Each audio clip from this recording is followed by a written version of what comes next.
A lot of people wonder if digital spaces can foster the same depth of communication as an in-person relationship. And spoiler alert, they can. If you think about it, all relationships are built on 5 key things. They're built on communication, shared experiences, vulnerability, consistency, and intentionality. And all 5 of those things happen day in and day out in a digital space. Let me break them down real quick. So number 1, relationships are built on communication. They're not built on proximity necessarily, in-person proximity. They're built on communication. We need to understand that relationships aren't defined by how close you are in proximity and physical proximity.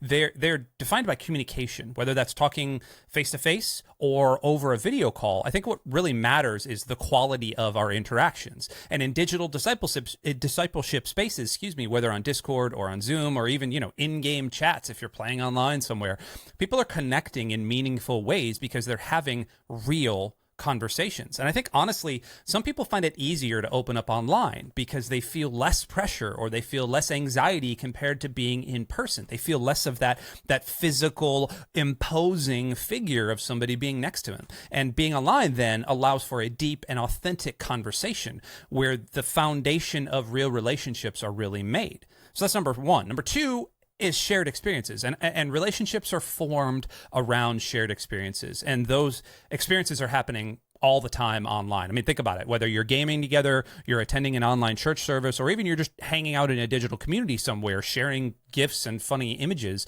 you're building memories and you're building bonds. And those shared memories, they're creating connections, just like they would in a physical world.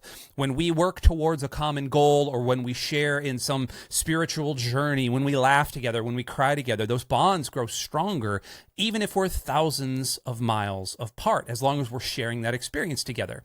So that's number 2. Number 3 is vulnerability. And I think another big key to building real relationships online is being vulnerable. And that doesn't just mean bleeding on every person you see, giving a woe is me tale to the first, question that's asked to you, but you need to be open about your struggles. And when we are open about the things that we're kind of struggling with our faith, with our doubts, with our lives, everything around us, that actually builds trust. And trust is what makes relationships real. In digital spaces, people often feel safe because they can be vulnerable and they can do it within the comfort of their own home, on their phones or on their laptops or their tablets. I mean, think about how many times you've seen someone asking for prayer in a chat or sharing something deeply personal in an online group. There's those moments of vulnerability that help build trust and create relationships that are just as meaningful online as in-person ones.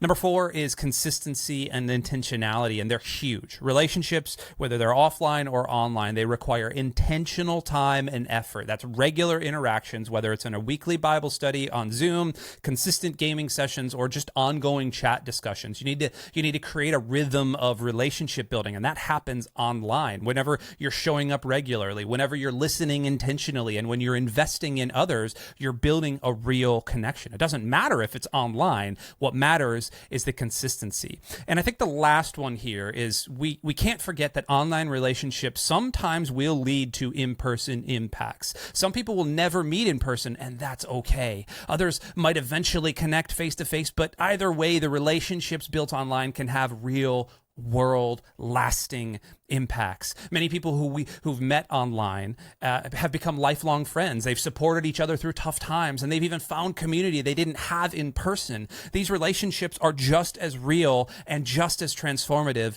as any other. I think to wrap all of this up, real relationships can absolutely be developed online. They're based on communication and shared experiences and vulnerability and consistency and intentionality, all of which can happen in the digital world just as easily as they can happen in person. So if you're in digital ministry, know that you are building real connections that have eternal value.